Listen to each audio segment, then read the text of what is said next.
is Angoya. For today's video, I sought the help of two of my wonderful friends who work in finance, and I just wanted to get their perspective of money and how their views about money has changed over the years, what's influenced how they think about money, if anything has changed from their childhood to adulthood. But before we get into the juicy part of this video, I want to ask that if you haven't subscribed, please hit the subscribe button. It's free, and make sure you share this video with anyone else that you think will enjoy this conversation or will benefit from this content. So for this video, I really just want to get your perspectives about money and how everything that has happened throughout your life has probably influenced that. And I know we are three women who grew up in different homes in Kenya. We didn't know each other in Kenya. We met in America, and we both kind of work in the same field. And the three of us meet often and we talk about money. So I really kind of just want to get how your sense of money and wealth has changed throughout the years, through your education, your culture, and like how probably America has influenced how you think about that. So to start off, I want to ask, when did you first become aware of the value of money? I'm glad you brought this conversation up, because I feel like money is an issue in a lot of relationships. It's like platonic, friendship, family. It's a big issue, and I think it's time we talked about it. The first time I realized about the value of money was in undergrad. So for those who know me, I got like a full financial aid to one of the schools here in the US, and it was a full, we call it a full ride, in that they covered like tuition and board, which is like the most most expensive part of it. And but one thing that I had to work on was my expenses. For example, if I had to study abroad, I would pay for like traveling and food and all that. So my expenses on books, and if you've gone to a US college, you know how expensive books are. So in my undergrad, I had to work so that I could cover these expenses, and my job was working in the library and in the dining hall. For those who worked in the, is it called the dining hall? Cafeteria. For those who work in the cafeteria, say hi. And every dollar to me mattered then, because that would mean I would have to divide it among books, among traveling during the summer, going abroad, utilities, supplies, all that. So really, that's when I realized that every dollar counts. And I mean, before, like in Kenya, my parents covered for most of my things, but here my eyes opened that I needed to buy all these things. If it's like you're in the US, you have to send some dollars home, so really things are hard. So really, every dollar went a long way, and that's when I realized that for me to get farther, or like to get to the level of my friends who didn't get, who had a good life, I had to work harder. So that's when you became aware of really like what money can do for what you. money can do for me. What about you? I think to add on to what you said, mine is coming from a late boomer point of view. I see. I mean, my first feel with the value of money was when I lost my big girl job, my first big girl job. And that's when it hit me that I was not valuing this paycheck that I was receiving, and I was not making it into good use, because the moment I lost my job, that's when I was like, how am I going to the paycheck was? Oh my goodness, even though I was complaining, no, I'm worth more, whatever, but you lose it, that's when you realize that it meant a lot. It meant a lot, but it was hard, but then again I learned a lot, and now I value money more than I used to before. I think for me the value of money became I became aware of it a little bit early in life, and I think it was maybe 3rd or 4th grade when my teachers in Kenya, like, they would expect you at the end of the term to pay for exams. so you couldn't take these exams if you didn't pay for them. And you know, it was very little money. It was very it's less than $1. But I think one time, you know, we really didn't have money, and the teacher was like, yeah, you're not gonna have to take this exam. But I really enjoyed school, and I loved school, and school was so important to me. So like, just feeling like I couldn't take this exam that I had waited for 3 months for because of money, like that just made me realize like, oh wow, money is so important. Oh, like that's really early. It was really early. Wow. Yeah. So I'm just curious. So that was in what grade? Like class 4. Class 4. Yeah. So you went through primary school and high school knowing money. Yeah. That's impressive. Yeah. Yeah. So the next question is, do you remember the first time you earned money, and how old were you, and you know, what did you use that money for? I think I was in 6th grade. Okay, so class 6. Class 6, 7. So where I used to go to school, I used to take a bus. Okay. And at times I would not have lunch money. Right. And not to brag, but I was one of the top students in my class. Right, you can brag about that. Yes. So I would help some people with homework before we go home. Yeah, and then they give me like 10 shillings. Yeah, which is 10 cents. 10 cents. Yeah. And hey, I would eat maize, and I'll be like, I'm making money here. Right. Yeah, if maybe I didn't have lunch that day, and it would be like an additional. So you're basically like tutoring others in my class. And then getting the money. Yeah, because I was like, I'm not going, it has to be an exchange. I'm not going to give you my knowledge for free. You have to give me something in return. Yeah, so she started being a business woman. An entrepreneur really early. I should have done to tap into more, but anyway. Growing up does something to you. Yeah. Yeah. What about you? So for me, it goes back to like really when I was really young, like when I was 6, 7, or 8. And so in Kenya, well, let me just say, in my village and in most villages where like corn or maize is a big crop. Oh yeah. Yeah, in Western Gishu County, it's a big thing. So what happens is after people harvest their corn, you go and there's leftover. Oh my gosh, yeah. There's leftover. Yeah. Not that they leave it intentionally. But so you kind of go, I know what there's some corn that gets lost in the like haystack and all that. I so know that after you know like a certain like a field owner, they call it rokoto. I think in my whatever language they used to call it turshon. I don't remember the exact. But you know, like so like after they harvested the corn becomes like free for anyone to walk. Right, you go into the farm and with your sacks and and you looking for everywhere. Yeah. So my friends, my siblings and I, we used to do that.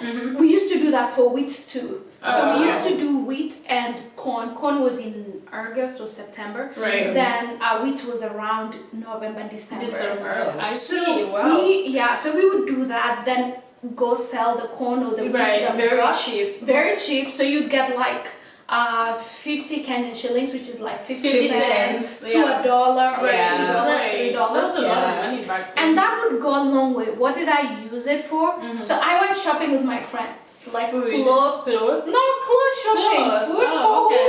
It had to look nice. So I used that for clothes, and I remember that was the first time that I had an avocado, but that's a story for totally another day. That's a story for a totally different day. That is crazy. I feel like, now that I'm thinking about it, maybe maybe that's it. That was the first time. But the one I remember was in 8th grade, before we do the national exams in Kenya. You do all these mock exams, and my school, they say like, oh, if you're top 10 in the county, you get some money. And it happened that I was top 10 in the county, and they gave me 1,000 Kenyan shillings, which was $10 back then.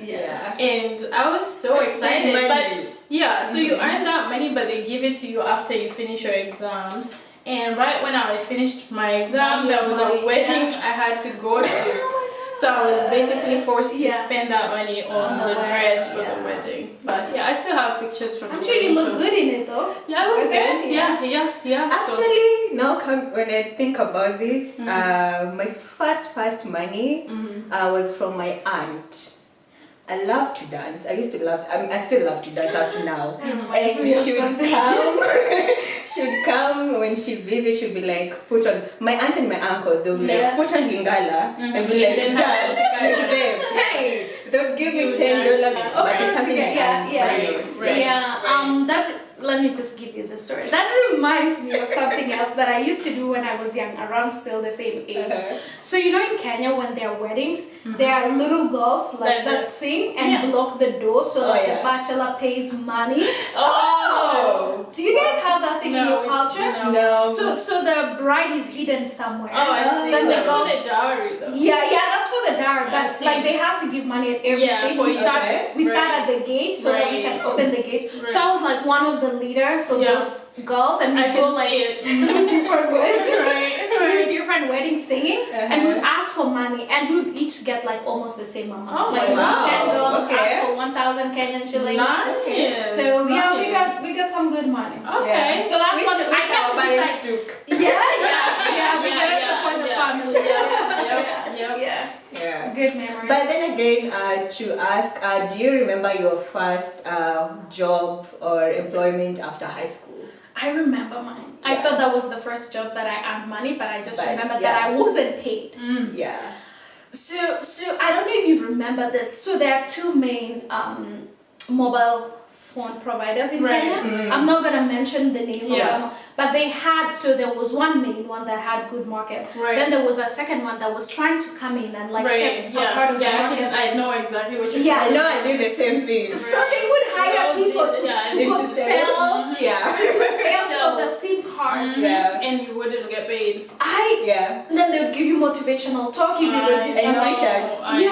If you register. So I would like wear my official suit, go around Eldoret town.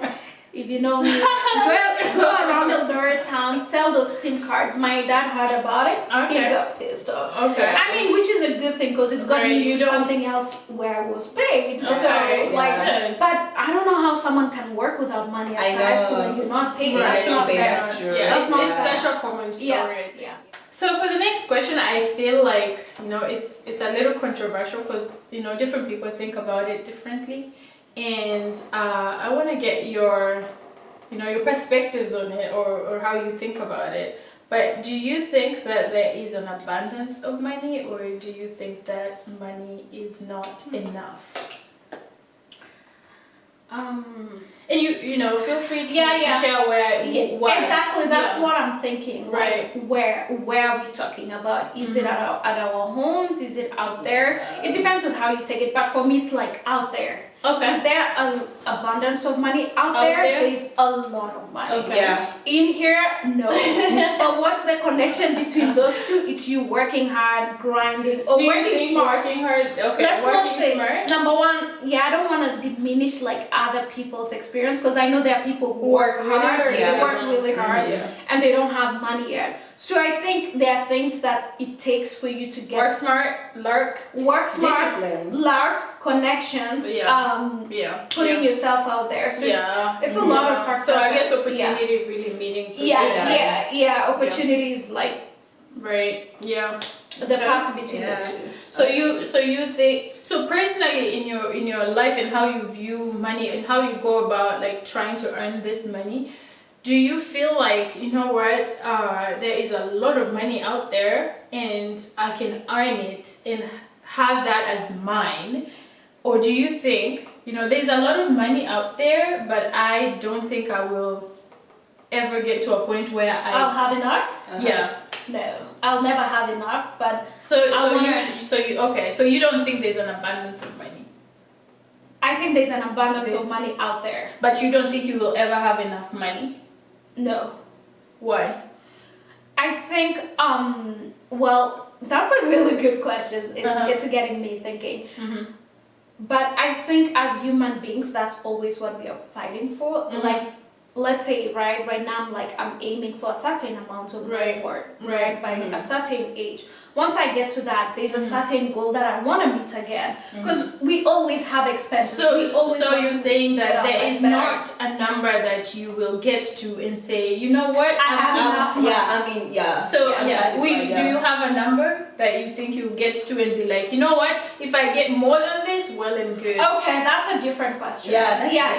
different. There's an amount where I'll be okay with Okay, it. okay. And I guess that's where financial freedom comes Right, in. Yeah. right. And Okay, people so have if you different achieve, definitions. okay, so you Yeah. feel like you are Once I achieve financial freedom, freedom, then I'll be you're like, good. You're yeah, good, I'm yeah. good. Like, What I don't about have to you? work extra. Do you think there's an abundance of money, or is I money do not? agree with everything she said. So you think the same way? Yeah, I totally think the same way. So you think? Go ahead, sorry. So do you think? So you believe there's a lot of money out there in the world. You believe that if you hit your financial freedom point, you'll be good. Yeah, I think the question is, do you think that level of financial freedom would change when you get I there? think it does change. Yeah, where we were some years back, it has changed. Right now, we set a different goal. Yeah. So that's why I'm like, Yeah, so is there it's a number? So Is it's there- not enough. So it pretty will much. never be enough. Yeah. Can we talk about our numbers? Are you comfortable talking about your numbers or no? It's fine. We can cut it out. I don't have a number. Yeah. So I'm how not do saying you a know? number yet. I just feel like there is I feel like growing up, I thought that there was not enough money out there in the world. And that's because everybody around me, everybody I came across said there was There's no money. There is no money. So I always thought that it is really this difficult thing to achieve. Oh, yeah. Like it's not something that you can ever have and just be like, oh wow, like I don't have to worry about money. Yeah. So like I feel like most of my life, that's how I thought about it.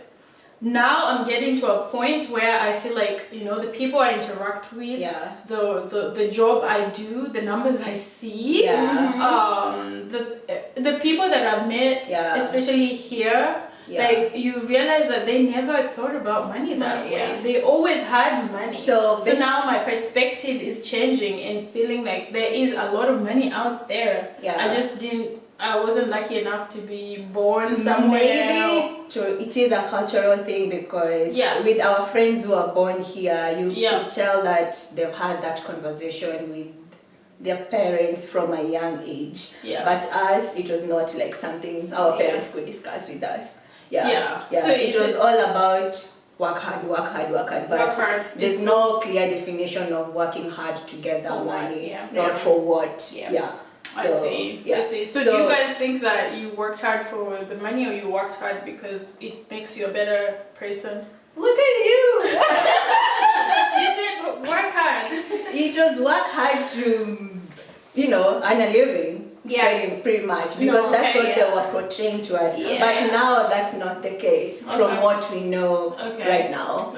It was like work hard to get ahead, to get like a better life, to buy a car, to buy a nice house, to afford things for your kids. So that was like so that our families doesn't look like where you come from. You know, things like that.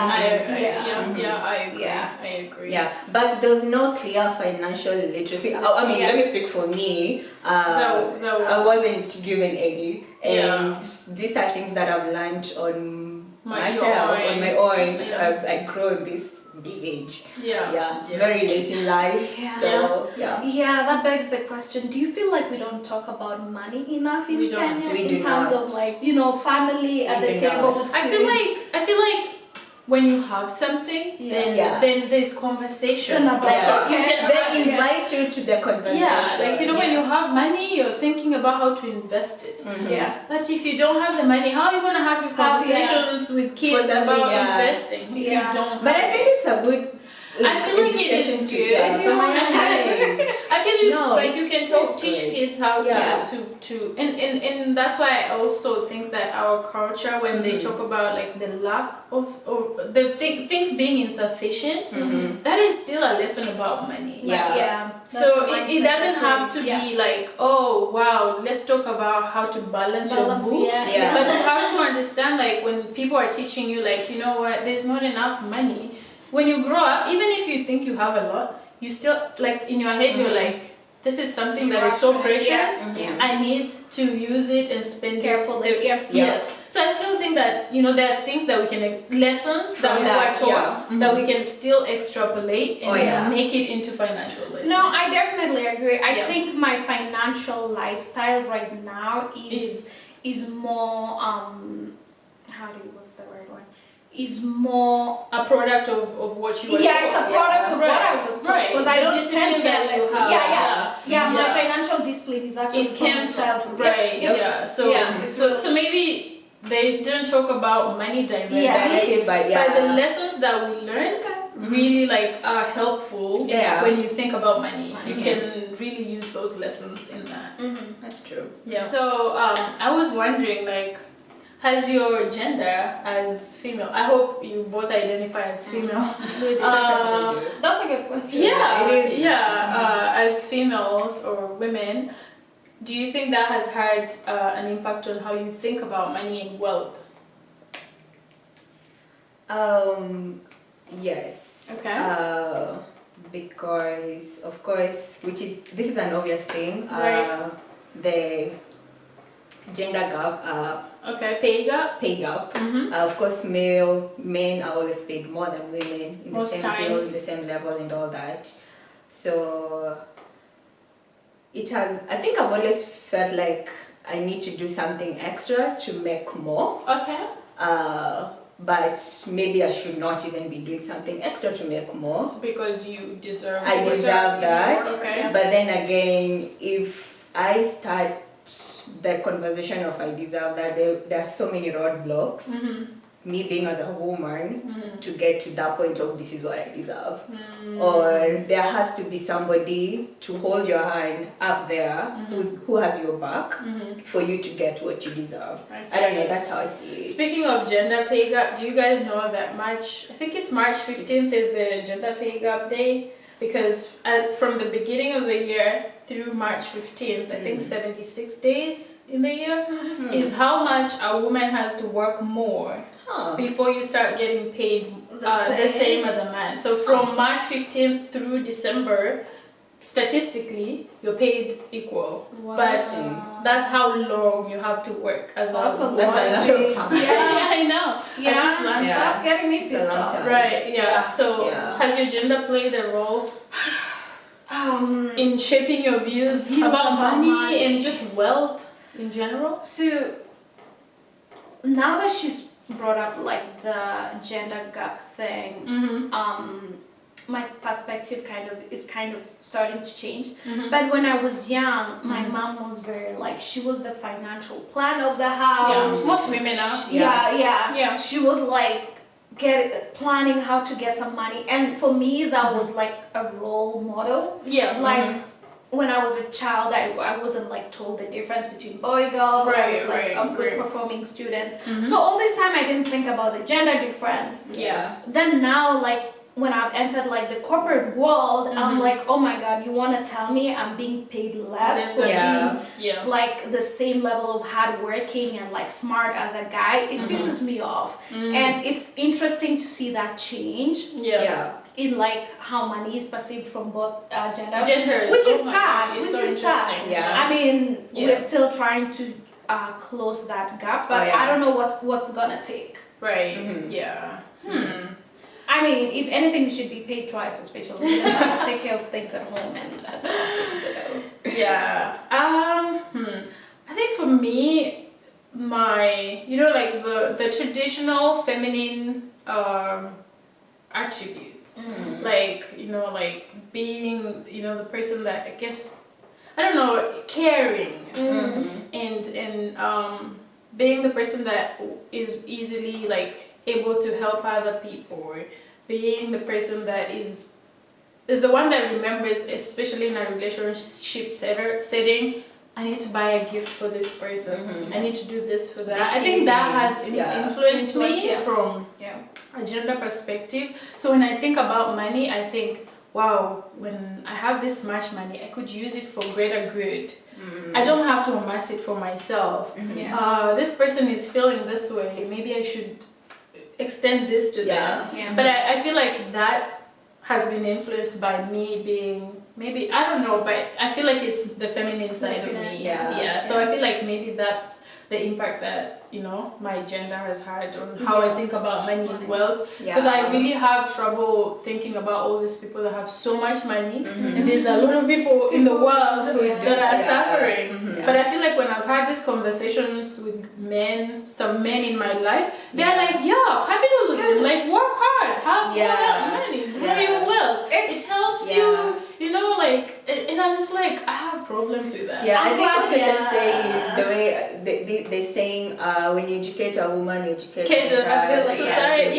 Because we think about our community. Everybody else. It's a good point you bring that up, because I'm like, what do guys think? Like, I feel like most guys, and this is not to generalize, but I feel like a lot of guys are like, let me get this much, and maybe I'll think about it. It doesn't come first about to them. Other people, because for me, I feel like for most women, and I'm speaking about this because you guys and some of my other friends, when we have these conversations, the first thing that comes into mind is like, oh, I earned this thing, like I got this bonus, maybe I'll send this home, maybe I'll I'll do this for my family. But when I talk about guys, they're like, oh, I'll buy this stuff, I will do this, I'll buy this car. So wait, what guys are we talking? People like who are also from both. I feel like both. I feel like my friends here, my friends back at home, like not all of them, like it doesn't come, and it's a general point, but I feel like when I have these conversations, I run towards other people, and they run towards how they can grow. I see. Not all of them, but most. It's noticeable. It must be nice. I know. So, like I said, the three of us were born and raised in Kenya, and you know, most of our lives we lived in Kenya. But as adults, we went to school in America and we work in America. And you know, like just thinking about it, I feel like all that has an impact on or an influence on how you think about a lot of things. So I wanted to know, like, do you think that your current views about money are shaped more by, you know, your education and profession, which, you know, is American education, or do you think they're shaped more by the culture? And by culture, I mean like the culture that, you know, you grew up in, the culture that molded you into the woman that, you know, you are right now. Yeah, I believe I mentioned before about how my mom has been a role model. But in addition to that, there's also education and my profession. Education, I mean, through my culture, I've learned I need to work hard, get my family or get myself to a better place. You know, I need to keep improving myself. But this also ties to education and being like an econ major. I knew this is something that I want to go into. I'm going to finance. Then getting into my job that's more finance related. I started getting exposed into a lot of, you know, to people who are like they're wealthy or like financial literacy was in the different brackets of money.